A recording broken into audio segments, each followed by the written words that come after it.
Mari lihat dan dengar. Sulalatus Salatin Bab 5, Langgaran Siam dipatahkan. Dalam sejarah kan, selalu ada cerita-cerita pertempuran yang macam mustahil, yang lemah lawan yang kuat. Ini salah satu kisah macam itulah. Jom kita kembali ke Melaka abad ke-15. Sebuah kerajaan yang tengah nak naik, tiba-tiba kena berhadapan dengan kemarahan Empayar Siam yang, bukan calang-calang.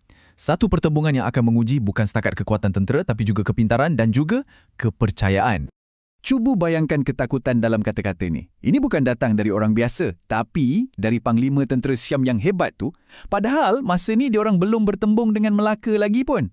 Kata-kata inilah yang jadi titik permulaan cerita pertahanan yang sangat luar biasa, penuh dengan debaran dan teknik yang memang kita tak sangka. Jom kita dalami kisahnya.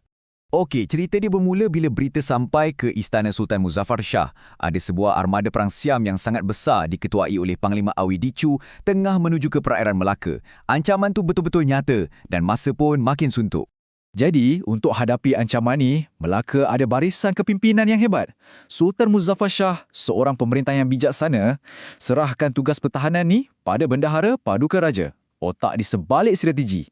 Di sisi dia, ada pahlawan-pahlawan hebat macam Siribi jadi raja. Tapi, ada seorang lagi. Seorang yang langsung tak boleh dijangka. Jom kita fokus sikit pada Tun Umar ni, anak kepada Sri Bija Diraja. Sejarah gambarkan dia ni sebagai seorang yang gila-gila bahasa. Ini bukan maksudnya dia gila tau. Tapi berani dia tu, lain macam. Melampaui batas normal. Dia tak dapat diramal, liar, dan inilah yang buatkan dia jadi macam senjata rahsia Melaka. Bendahara Paduka Raja, dengan kebijaksanaannya, dia tahu macam mana nak gunakan setiap orang yang dia ada. Jadi, dia arahkan Tun Omar untuk pergi risik kekuatan musuh. Tapi Tun Omar ni, dia bukan setakat pergi risik. Dia pergi untuk buat huru-hara. Cuba kita bayangkan sekejap detik yang luar biasa ni.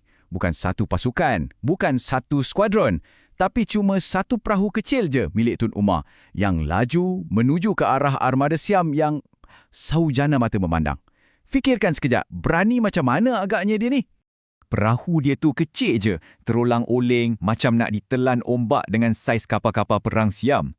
Tapi Tun Omar terus pecut, laju menuju terus ke jantung pertahanan musuh. Pada mata tentera Siam, ini memang kerja gila. Tapi di sebalik kegilaan tu, ada satu rancangan. Dalam serangan pertama dia tak elak, dia langgar. 2, 3 buah perahu Siam terus ditewaskannya. Tentera Siam tergamam. Siapa pahlawan gila yang datang dari Melaka ni? Diorang tak pernah tengok keberanian senekat ni.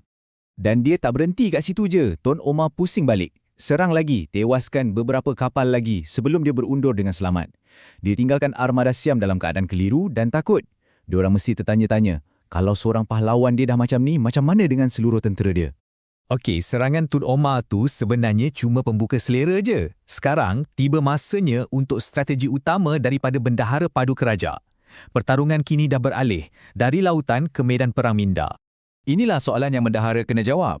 Macam mana nak buat musuh yang lagi ramai percaya yang kita ni ada tentera yang lagi besar? Jawapannya bukan pada senjata, tapi pada ilusi. Rancangan Bendahara ni memang bijak. Dia tak perlukan senjata pun. Sebaliknya, dia gunakan alam semula jadi dan psikologi. Bila malam tiba di pantai Batu Pahat, setiap obor yang diikat pada pokok bakau dan pokok nyirih tu dinyalakan. Dari laut, ia nampak macam unggun api dari puluhan ribu tentera yang tengah tunggu. Gabungan dua benda ni, serangan gila Tun Omar tadi dengan pemandangan tentera yang tak terkira ramai ni, dah cukup untuk patahkan semangat Awi Dicu dan askar-askarnya. Mereka terus yakin yang mereka memang tak ada peluang. Jadi, tanpa lepaskan sebatang anak panah pun, tentera Melaka menang. Tentera Siam terus lari. Kemenangan ni memang disambut gembira di Melaka. Tapi, berita kekalahan yang memalukan tu dah buatkan Raja Siam, Paduka Bubunya, jadi sangat murka. Baginda takkan biarkan penghinaan ni macam tu je. Dia rancang serangan balas yang jauh lebih besar. Kali ni, putera Raja sendiri, Chow Pendon, yang ketuai serangan.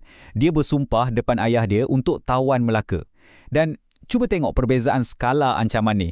Kalau serangan pertama Awi DQ tu macam riak air je, serangan Chow Pendon ni ibarat tsunami yang nak datang. Angka ni memang menakutkan. Armada Chow Pendon ada lebih 800 kapal perang besar. Tu tak termasuk lagi kapal-kapal kecil yang tak terkira banyaknya.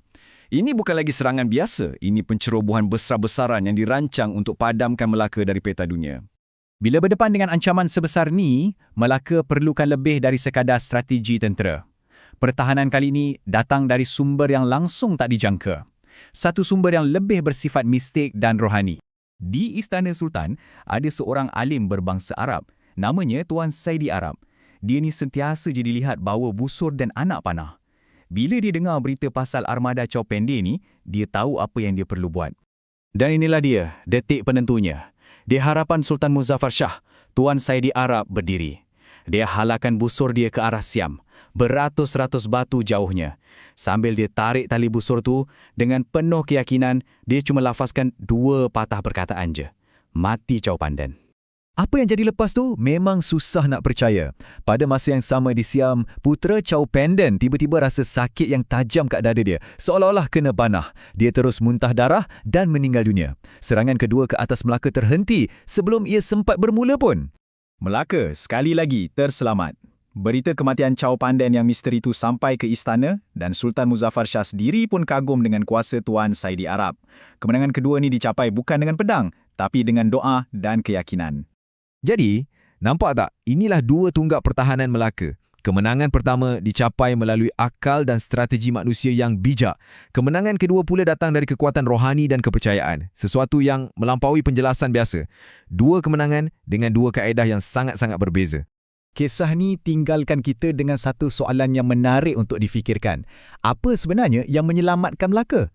Adakah kebijaksanaan bendahara, keberanian gila Tun Omar ataupun kuasa gaib panah Tuan Saidi Arab? Mungkin jawapannya ada pada gabungan kesemuanya. Kekuatan akal, semangat dan iman yang bersatu untuk pertahankan sebuah kerajaan. Inilah detik-detik yang membentuk legasi Melaka. Sesuatu untuk kita renungkan.